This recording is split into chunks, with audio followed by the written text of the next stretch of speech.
விதியின் ரதங்களிலே நாம் விரைந்து பயணம் செய்தான் மதியும் மயங்குதடா சிறு மனமும் கலங்குதடா கொடுக்க எதுவும் இல்லை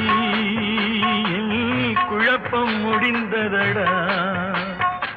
கணக்கை முடித்து விட்டேன் ஒரு கவலை முடிந்ததடா